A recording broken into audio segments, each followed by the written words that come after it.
Hello, everyone. Thank you for tuning into this episode of the Software Plaza podcast. I'm Twain Taylor, editor at Software Plaza, and I try to bring you the most interesting conversations around Kubernetes, cloud native, week in and week out. And I hope you're enjoying this. If you like this, go to our website, softwareplaza.com, and see what else we have there. We've got articles and job listings and other stuff.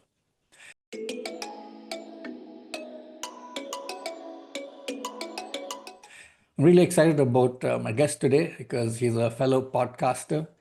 And this time he's on the other side of the mic. And we're going to be talking to Abdel Sigiwap. He's the co-host, one of the hosts of the Kubernetes podcast, which is a very popular podcast in the space. It's from Google, and uh, and he's been doing this now for a while. The podcast itself has been around for about 3 years or so, and they're right now on episode number 259. So you can imagine the number of conversations and the kind of depth that they've gone into talking about Kubernetes. And Abdul is also, apart from his work at Google, he's also CNCF ambassador and quite active at events. You'll probably see him at every KubeCon EU. He says he's attended all of them since 2019, and he goes to other events as well, KCDs and all of those. So yeah, really excited to be talking to Abdul. He's also developer advocate at Google, which is his official title. So you can find him in a lot of places. Just look up Abdul Kubernetes podcast. Abdul, it's great to have you with us. Thanks for joining. Thank you for having me. Thank you. Excited to be here. Right. It's been a while, yeah, since you've been at Google itself. I think around 12 years or so. Uh, so tell us a bit about your journey at Google and even maybe just starting up this podcast. How did you get into the podcast along the way? Tell us a bit about your journey so far over the past few years. Yeah. I actually closed 12 years last week, which is kind of surreal. uh, Wow. so Google is my second job after coming out of university. I had my first job back home in Morocco, where I'm originally from, for like about 2 years and a half. Then Mm-hmm. joined Google. Google hired me initially in Belgium, where I started Okay. working in the data center in Belgium, one of Google's largest data centers in Europe. And then moved to Sweden for the last 8 years. And out of these 8 years, I did a bit of consulting. So we have an internal team within Google that basically works with external customers on Google Cloud stuff. So the big companies that want to use Google Cloud essentially. And then for the last 2 years, I jumped ship into advocacy. And that was about the same time when I started doing the podcast, because part of what you do as a developer advocate is content creation. And the podcast is just Mm-hmm. one channel or one way of doing podcast creation. The podcast Mm-hmm. existed for a while before I came to developer advocacy, and the person who was hosting it was going to leave. And so they were looking for a new host. And me and Kathleen, my colleague, took over.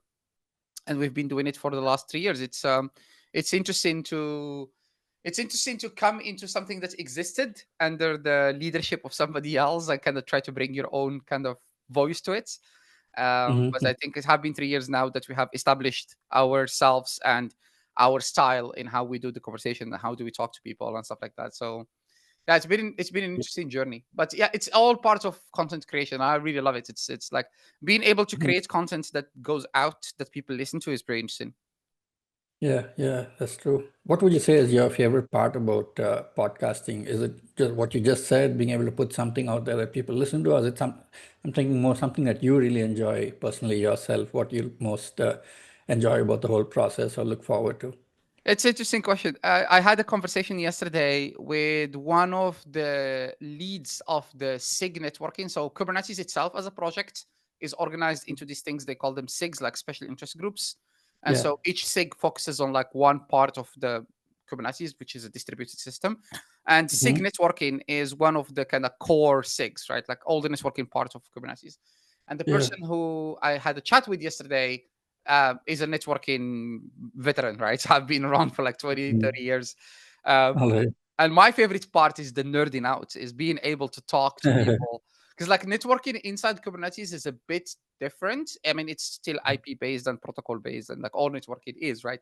Except that it's a virtual network with an overlay and CNI, and it's a little bit different than if you are like me that started your career 15 years ago in the kind of switches and routers and L2, L3 kind of space. Mhm. Um, when I started, like even the concept of virtual appliances was new. Like everything networking was physical. It was physical hardware. Mhm. And so Yeah, now we are in a space where everything is software based and everything is distributed, right?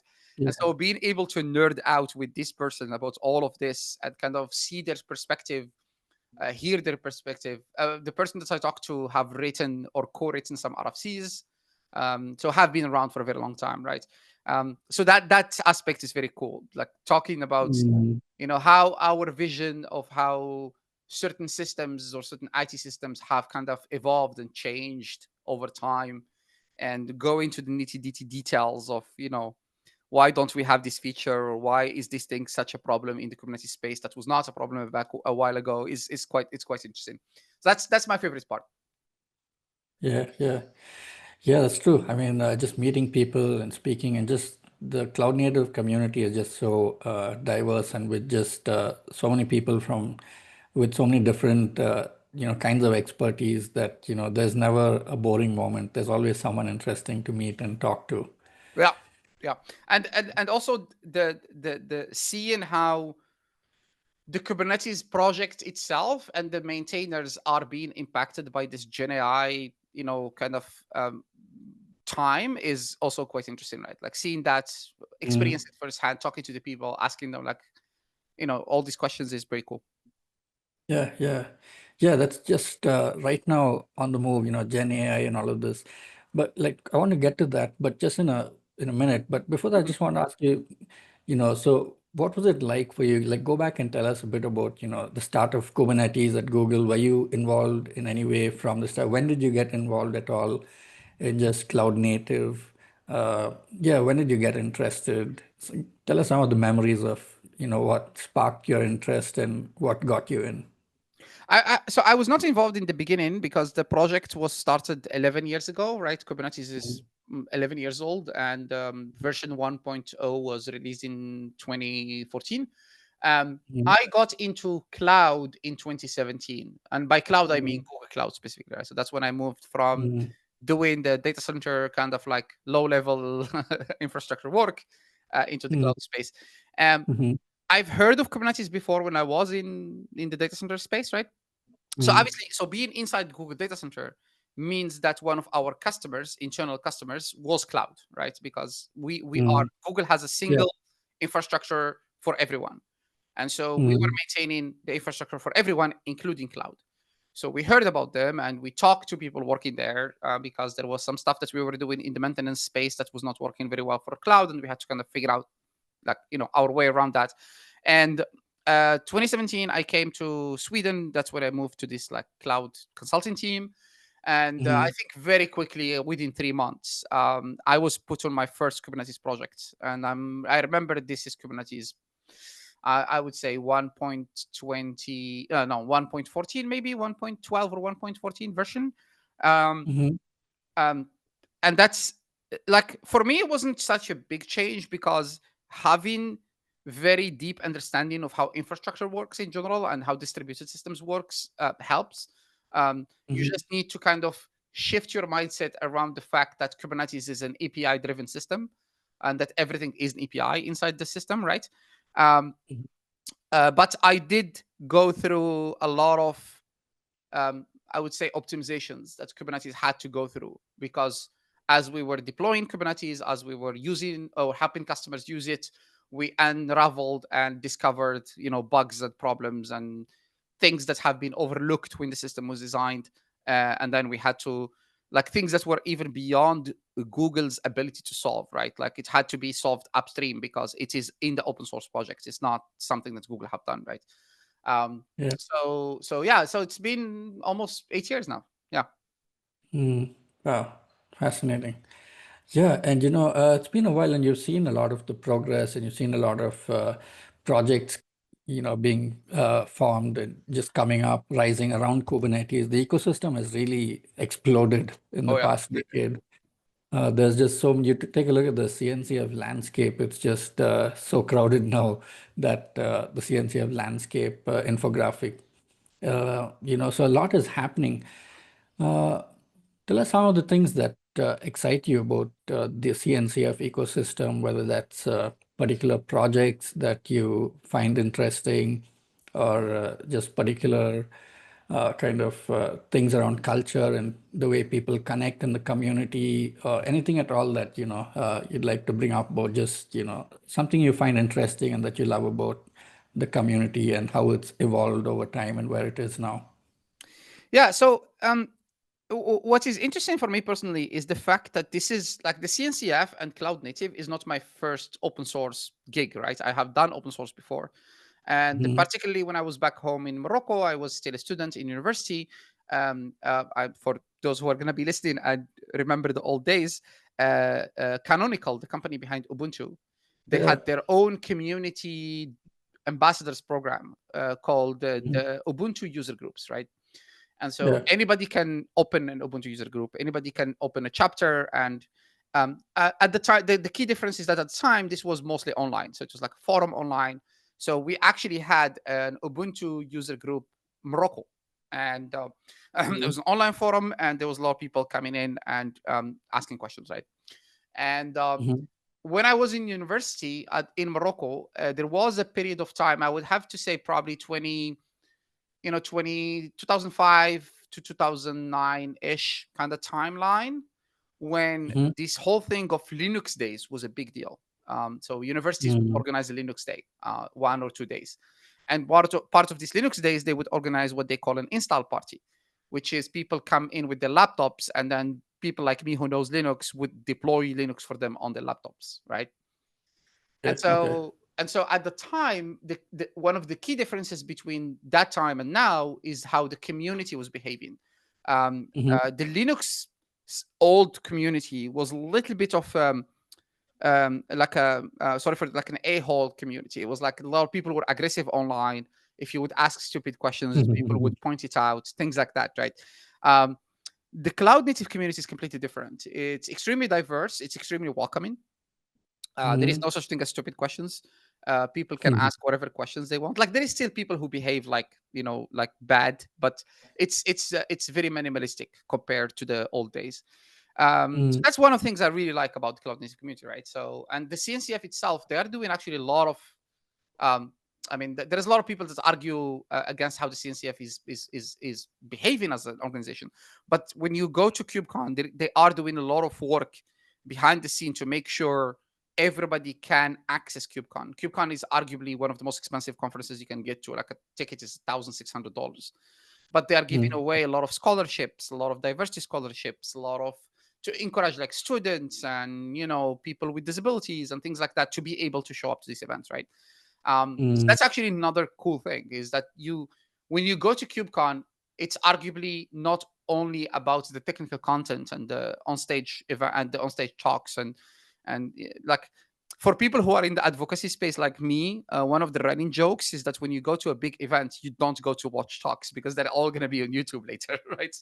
Mhm. So you go Yeah. either to give your own talk or to just network and hang out with people. Yeah. And Yeah.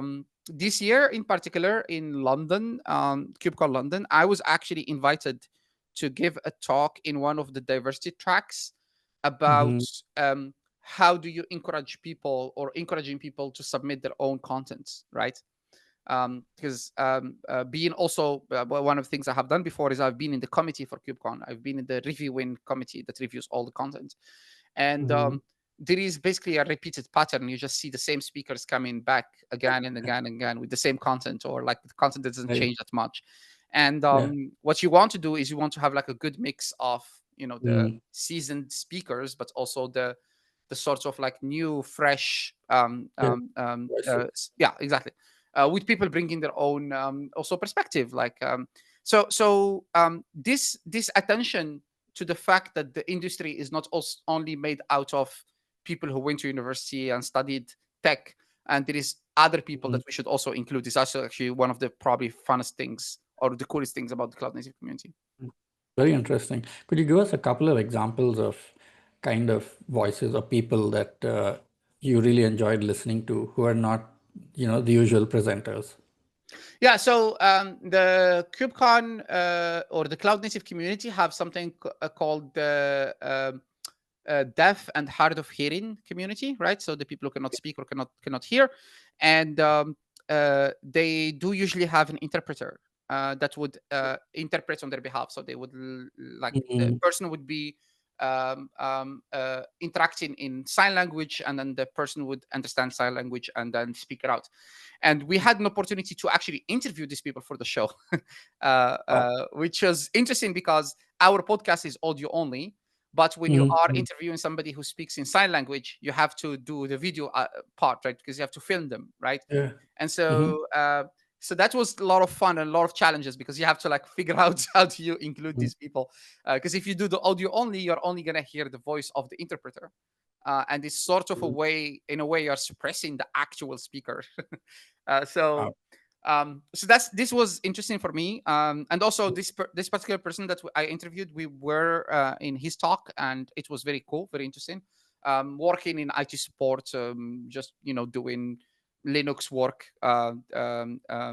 which is actually a very interesting. It's something that I've never really thought about, but I really never like hadn't had the time to reflect on the fact that our industry is arguably not even about talking, right? Like like you can just Oh, be yeah. doing your job in your corner, and no one, you don't have to interact with people, right? Yeah. So that was very interesting. And Very cool. yeah, and then the other one, the kind of the session I did this year at KubeCon London was called Your Voice on Stage, which is essentially like in the diversity track, about how do we Mhm. bring in more voices from diverse audiences. And Mhm. arguably it was about encouraging people and giving them a little bit of trade secrets, like how do you actually get accepted to KubeCon, like like how do Mhm. you make it Mhm. such a way that you maximize your chances of being selected, right? So Mhm. Mhm. Yeah. Yeah. So people can find these on a KubeCon. It's yeah, on on YouTube. YouTube, yeah, on YouTube, and Okay. then on Okay. our show. But mostly all the talks at KubeCon are recorded and posted on YouTube on the Yeah. Cloud Native Compute Foundation YouTube channel. All right. All right. Neat. So, yeah, that was really fascinating talking about just your journey and the community, and definitely sounds very exciting for someone who's, in the space and hasn't attended a KubeCon or doesn't get too involved. You definitely make the experience sound very inviting and not so threatening. So that was really cool. But switching gears, talking about what you've been seeing with how Kubernetes is being used by end user companies. What are some of their struggles? What would you say are some of the big pain points that you see these days, or some of the big opportunities that people are really focused on right now in the Kubernetes space? Talk to us about some of those things. What do you see as you speak to end user companies? Yeah, it's quite interesting. I would say that there is probably a before and after Gen AI, as in before ChatGPT came out. Hmm. It was all about scaling. Like everything was centered around the idea of like scaling up. Like you run Hmm. Kubernetes, you run a 10 node Kubernetes cluster, it works fine. You want to scale that to 1,000, you start running into problems, right? So, uh, Yeah, yeah. and right now, post Gen AI, we are still, of course, facing these issues. Like we're still having customers Mhm. coming in because not everybody's doing Gen AI, not everybody's running LLMs. Yeah, So there yeah, is still a lot of companies having these kind of problems, right? yeah. But then, uh-huh. Oh, sorry, I was just going to say, in between, there's also this very brief period where it's kind of still there, but then FinOps was a focus. We've Oh scaled yeah, a lot, we're spending too much. How do we, optimize and spend less and not compromise on performance and all of that? There was that period. And then Gen AI came and took over, and, that kind of reduced. Would you say so? yeah. So actually, yes. So this is very interesting observation you're making. If you have been to KubeCons as much as I have done since Mhm. 2018, one of the things you would have noticed is, um, like as Kubernetes adoption was growing, there have been those kind of like cycles of like random things popping up every now and Mm. then. So every KubeCon, in my memory, have been marked with like one main kind of buzzword, and FinOps have been one of them, right? So at some point it was FinOps, and then there was a time when it was like eBPF. Everybody was suddenly talking about eBPF like crazy, and at Mm. some point it was something like a security, right? It was a big deal, and service mesh at some point. And every KubeCon you go to, you just randomly see, oh, there is this company that wants to sell this thing, right? But the FinOps Mm. one, I think the FinOps one have came actually from the cloud space, and then it was sort of adopted or by the cloud native community, Mhm. which is, I mean, it's a justifiable thing to have. Like if you are a big organization, Mhm. you want to have people that can look at your bills and make sure that they know what you are spending money on. Um, I would Mhm. say that the problem or the FinOps is not a trend. It's actually a response. In a way, in our industry, it is a response to a gap that all cloud providers have, which is extremely complex billing information. Um, Mm. AWS has a very, very hard to understand billing structure. Google Mhm. has a very slow billing reaction. Like if you Mm. start consuming Google Cloud resources, your bill will be updated in 24 hours later, which is way Mm. too late for a lot of people, right? Like you don't want 24 hours later to realize you're spending like $10,000. Like that's not cool, right? Mhm. Um, Yeah. but yeah, so there have been these things, and I think the FinOps one is still around. I still see it in some events. As in, I Mhm. still see of some of these companies. There's a company, I forgot the name, that was bought by IBM, and there's another company that I think was also purchased by another larger organization. Um, Mm. and the community within the cloud native, there is still like a FinOps community. They still like kind of care about these kind of things. And Mhm. now the last thing I have seen over the last maybe year or two is the environmental side of things, like a Yeah. growth of the community that cares about like, is this software too polluting, right? Are we spending too much Mm. resources on Mhm. this, right? Which is sort of like the kind of other side of the coin of the FinOps space, right? Because once you Mhm. start talking about financials, you talk about resource consumption, and the environmental impact is pretty much part of that conversation, right? Um, Yeah. but yeah, it's been interesting. Uh, post, I think now since basically 2022, I would say ChatGPT Mm. coming out, right, and Open Yeah. LLMs becoming a big deal. Um, Mhm. in a way, it feels like um, Kubernetes as a project, the conversations are going back to the monolith time, to like the running single big large workloads instead of like small distributed microservices, because Right. arguably all of these LLMs are just like very very large models that needs All to right. All right. spin on top of a single node or sometimes on top of multiple nodes, right? You have to Mhm. spread them or shard them across multiple nodes.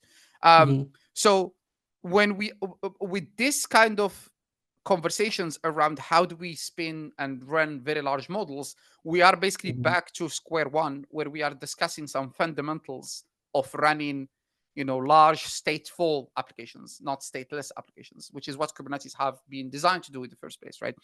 Um, Mhm. so, so yeah, there is a lot of interesting things going on, but I would say, um, like the whole like running open LLMs on Kubernetes is probably one of the most the hottest topics in the Kubernetes community these days, um, because just the sheer like scale and size of these open models is freaking insane. Mhm. And then you have to deal Mhm. with, then on top of this you have to deal with like devices and GPUs and accelerators and suddenly you take like an extremely distributed, extremely dynamic system, which is what Kubernetes is, and then you throw 200 gigabits, three nodes model at it, and then it doesn't know what to do with it because that's not what it Wow. was designed to do in the first place. So, Yeah. um, Yeah. so that's the kind of conversations we're having these days. And then, of course, that's also the thing that is interesting is that if you take a system that was designed to do one thing, and then you're Mhm. trying to retrofit it to do another thing, you start also uncovering certain problems, right? You start uncovering certain design flows that you haven't Mhm. thought about 11 years ago when you designed it, right? Yeah. And a lot of these design flows, they are going back to the very, very core way of how things function, like how DNS function, how networking function, how security function, how blah blah blah. So yeah, Hmm. it's exciting. It's very interesting. There is a lot of ongoing work in the open source community to also support this kind of workloads. Wow, that's really fascinating. I like how you kind of connected those dots for us because I never thought of it this way about LLMs being monoliths and Kubernetes being designed to run distributed systems, but quite fascinating and does make sense. I'm wondering though, what's going to happen, over time? Do you see, LLMs going from monolith to more distributed, so that they can, perform better, handle more, yeah, just do more stuff in a more reliable way? Or do you see Kubernetes changing in some way to, be more capable to handle these large monoliths? Maybe it's a bit of both, but even if you could describe it for us, what do you see happening? What are some of the main changes that you see in LLMs and their architecture, and what are some of the main changes you see in Kubernetes and what it was designed to serve originally, and how it probably is going to be changing, considering this? Yeah, I would say the second. I think that running Hmm. an LLM as a set of microservices is probably very hard to do. I'm not a machine learning expert, but I do, from my very limited knowledge, I do know that models are designed to be a single large file for a reason, and the reason being proximity of the neural network. You have to have things very close to each other, right? Hmm. For performance, for optimization, for reasons, right? Um, I Hmm. would say the second, and I think that's the best way I can describe it is that up to now, Kubernetes have been all about the pod, the container, and the node, which is a pod runs on top of a node, and the node is a single component inside the system. It could be a virtual machine, it could be a physical server, it could be whatever, right? The node itself could be as big or as small as you want it to be. In a way, you could throw as much CPU and as much memory on the node as you can, right? As you physically possibly can. Um, Hmm. what LLMs particularly introduce as a potential, as not potential, as a problematic limitation, is the fact that the the underlying design of the system that hosts the accelerators, so GPUs particularly, have not evolved over the last few years. So typically in a server, your accelerators are slotted on a PCI Express port, right? And if you take the largest server you can have today, like the biggest, the one that costs the most amount of money, can probably host up to 8 PCI Express ports per server, per physical server, right? And so Hmm. that's one of the physical limitations, because I mean, you can take an example. Let's say DeepSeek R1 model, the biggest one, like 600 billion parameter model, right? If you want to run it, I think the last time I looked at it, it requires something like 1.2 terabytes of NVRAM, so 1.2 terabytes of GPU memory. And there is today no GPU that has that much amount of memory, right? So what do you do? Well, you split it across multiple GPUs. And then once you start doing that, you run into a situation where you run out of PCI Express ports on the same node. So you have to split the model itself across multiple nodes. And then on each node, max out the number of GPUs that the node can have. Yeah. And then that starts creating a set of problems, which is your pod is not following the old model, which is a pod fits on a single node anymore. No, no, no. Your pods fits on multiple nodes, right? So the way I see things evolving is that Kubernetes will evolve into uh, maybe treating nodes as not a singular anymore, but treating them as a group where you might have a Mm. workload that maps into multiple nodes, but the system will handle that as a single logical unit, right? Mm. Where you are like saying, okay, tell me where my DeepSeek R1 instances are running. And instead of Mm. telling you I have 4 instances of DeepSeek running across 8 nodes, it will tell you I have 4 instances running across 4 groups of nodes. And then inside each group, I have 2 or 3 or 4 nodes, right? That's kind Mm. of how I see things moving. One of the most exciting things inside Kubernetes these days is this new API that have been introduced a while ago, but it have changed recently, called DRA. DRA stands for Dynamic Resource Allocation. And what it is, it's essentially an API that allows a workload that runs on top of Kubernetes to request resources. So when you're running a model, you can say, I need this kind of accelerators, I need this kind of GPUs, I need this kind of, IP addresses, storage, whatever. And then the dynamics part of Kubernetes will get triggered and go fetch those resources from wherever they are. And in a way, this was created to solve the way I like to describe this is I use the word obtainability problem. So obtainability is how do you actually obtain the resources? How do you get them, right? Especially if you're running in cloud, how do you actually get accelerators, get GPUs? And then solving it in such a way that it abstracts away the underlying implementation details from the users. Where as a developer, I don't really need to care how Kubernetes inside my organization works. I just say, here is my model. I need two H100 NVIDIA. Give them to me. I don't care where they come from, right? So that's the dynamic part of the array. All right, all right. Wow, that's fascinating.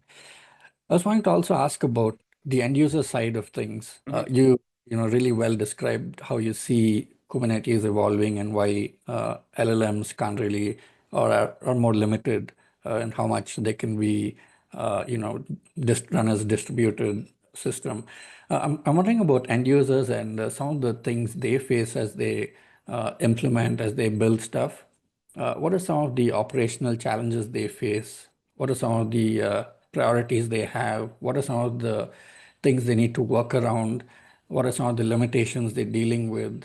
Some of the frustrations they face? Or what are some of the use cases that they're trying to solve for while they meet all of these obstacles and they're trying to find solutions to those? What do you see out there when you talk to like end users who are trying to build LLMs and use them in their organization? Yeah, I think that's like everybody's having problems these days. I think one of the biggest problems is basically obtaining hardware, right? Like just finding it is a big issue, right? Mm, Like um, running on top of a cloud provider, everybody is just fighting for a limited supply of accelerators, whether they're running Google or AWS or whatever, right? And mm, if you're a big organization with a lot of money, you can probably go to talk to the sales team inside one of these cloud organizations and negotiate to have guaranteed capacity. But if you're a small provider, you can't do that, right? Like you don't have that luxury, and then you have to fight with everybody else because surprise, surprise, the cloud is not unlimited. There is like a limited supply, and it's basically a marketplace of demand and offer. And if demand is yeah, high, then you're bad luck, right? Um, mm, so that's probably one of the biggest issues. And also, this is not limited to people running on top of cloud providers, but also people running on-prem because again, surprise, surprise, on-prem, the resources are not infinite. You need to buy servers and you need to buy hardware. You need to install it and yeah, stuff like that, right? So yeah. that's probably one of the biggest ones. Um, Mm-hmm. the second one is back to the question of like monolith versus microservices.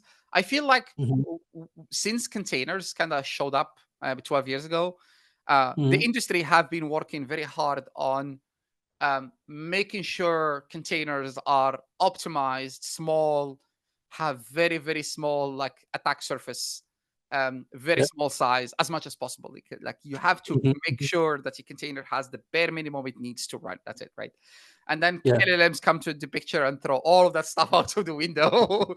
Where now, I don't know, like if you go look into VLLM. So VLLM is one of the inference engines, one of the open source inference engines, very popular ones. A bit like Mm-hmm. Olama that you install in your laptop, but kind of production Yeah. ready.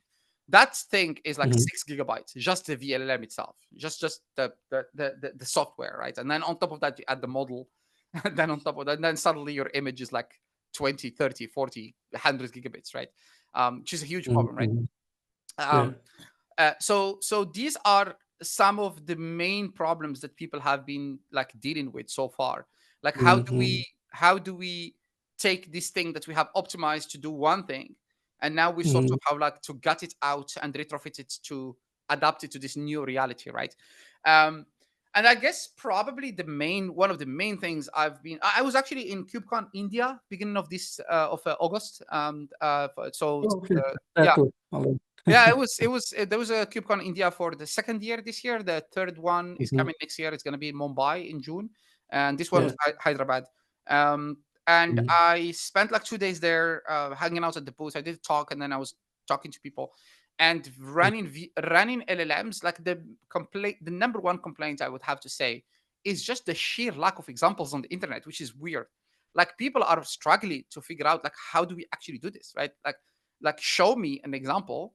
I don't want to spend like hours and hours reading documentation. I want to go from I have a Kubernetes cluster, I have an LLM running in as little time as possible.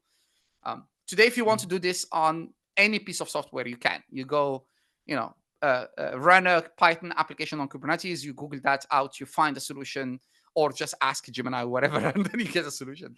But like, go on Google and search for running, Llama 4 or Llama 3 or whatever on Kubernetes, and you will find like probably two articles, and they have been written 2 years ago, so they're outdated, right? So mm, it's just the sheer lack of examples, and I am mm, noticing that on Reddit because I do spend a lot of time in Reddit, and I'm noticing that mm, people ask these questions over and over again.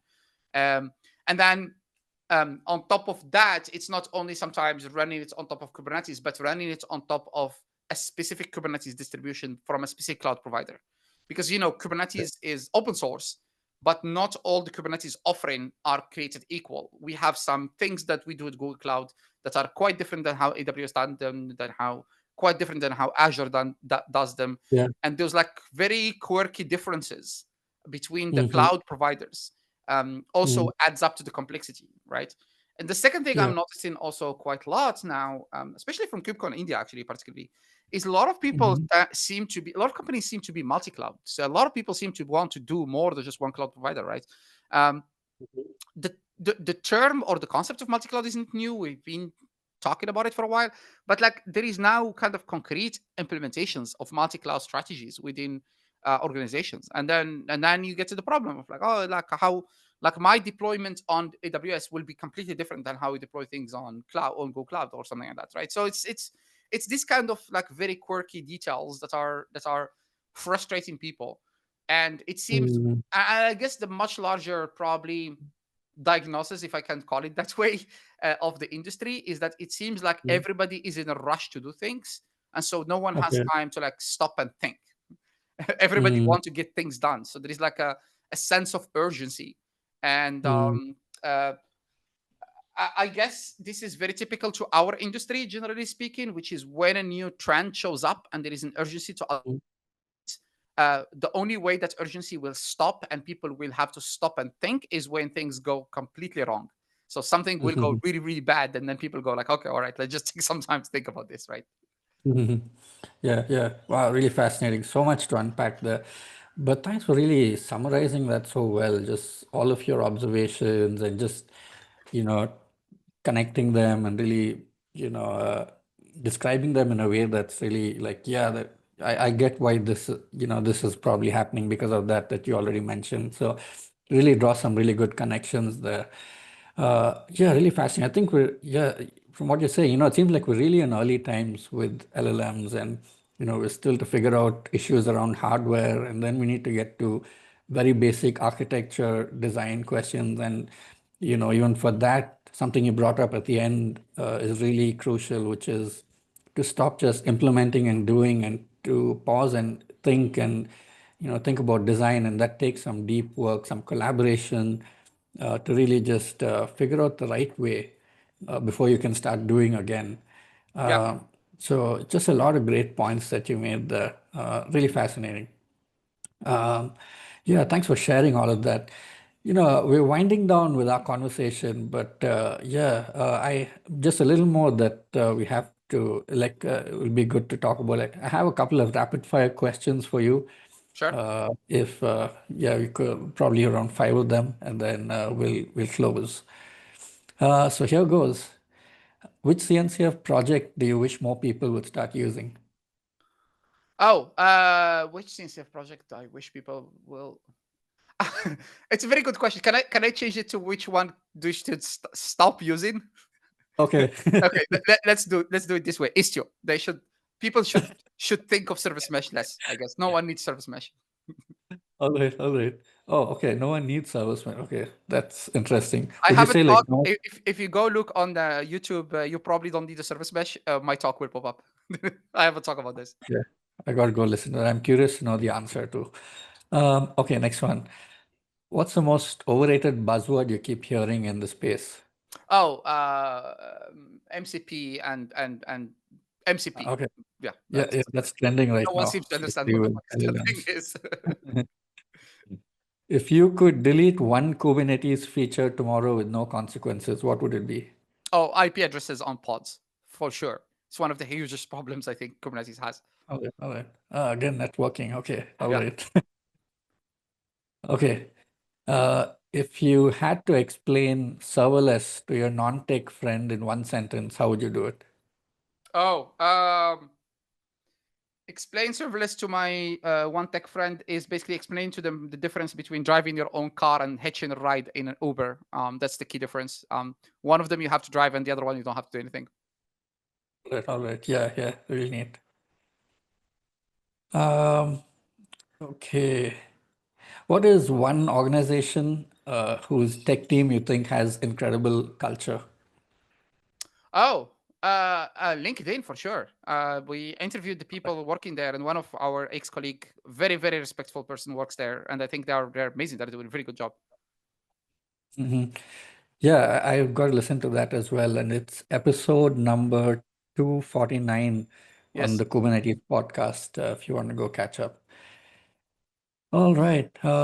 Yeah, I think that's our five rapid fire questions. That was really interesting and quite a few things you hinted at that I'd love to go and check up on after the conversation. awesome. All right, we're wrapping up. Uh, we spoke about so many things. It was quite a, whirlwind conversation where we covered so much in a short time. If there's one thing from all that you said that kind of stands out even for you as, I think that is important, what would it be? Yeah, I think that if people listen to this episode and so when people listen to the episode and they go and want to unwrap one of the things we covered, I think today would be the inference part of Gen AI. Like, how do you actually run Gen AI? How do you actually run the models? Mhm. Not training, not fine tuning. Like, that stuff have existed for a while, and that's what machine learning engineers do very well. That's their job, right? But Mhm. once you have a machine learning which is fine tuned and trained, trained and Mhm. fine tuned, how do you actually put it in production? So that's the inference Mhm. part, as we call it. I don't know if Mhm. you. There is actually a paper that if people have time, they can go check it out. There is a paper called "The Environmental Impact of a Gemini Query." So we published a paper that basically details how much energy it costs to run Gemini, right? And there Okay. is like a striking thing in that paper, which is out of all the resources Gemini consume, 10% are used for training, 90% are used for inference, for running the model itself, right? And so Mhm. this is probably one of the hottest topics right now in the industry and one of the most unsolved issues. Just the sheer set of problems of getting a model from spinning it up to being ready to answer a question with everything in between is a huge pile of unsolved mess that we are trying to like unpack and solve slowly. And this applies to both Kubernetes and non-Kubernetes. So I would argue saying that on running LLMs on Kubernetes adds up to the level of complexity, just because you're running inside the like a distributed system, right? But just running this stuff in production is a huge issue. So Mhm. and to like if people still listen to what I said and are not convinced, the way I always like to convince people is to tell them, if you in our industry, the way you would know if something is gonna be a big deal is when established technologies start caring. And in this particular case, Java is actually implementing inference libraries in the Java programming language. And they introduced a new spec in Java 25 about this. So this tells you how serious it is, right? Like, because if Java cares, it means it's important. Mhm. The technology is a spectrum from all the kind of new hype, young Yeah. frameworks and technologies Greenfield. and JavaScripts of the world, all the way to Mhm. established stuff. And on the established Yeah. spectrum is Java, right? So if these people Yeah. care, it means it's serious. So Wow. Okay. Okay. That was a fascinating stat, though, and really interesting paper that I should go and read. Yeah, 90% yeah, on running the models itself. yeah. Yeah, amazing stuff. With that, we wrap up this conversation. Thanks so much for joining us today, Abdul. It was just a pleasure to chat with you. And I was at the KubeCon last month, so yeah, too bad we missed each other. But maybe Ah, at the next India KubeCon, we can definitely get to meet up. I'm gonna try to come back. Hopefully, I've been told it's in June is the wrong time to be in Mumbai, so we'll see But yeah, about that. it is hard. Yeah, well, it was hot in August as well, right? So, Yeah, yeah. so yeah. Yeah. Well, all the best for your Kubernetes podcast as well. And I'll be listening to you on that one. Thank you so much. Thank you for having me. All right. Thanks to all of our listeners and viewers for tuning in. We hope you enjoyed this one as much as we did, and we'll see you on the next episode.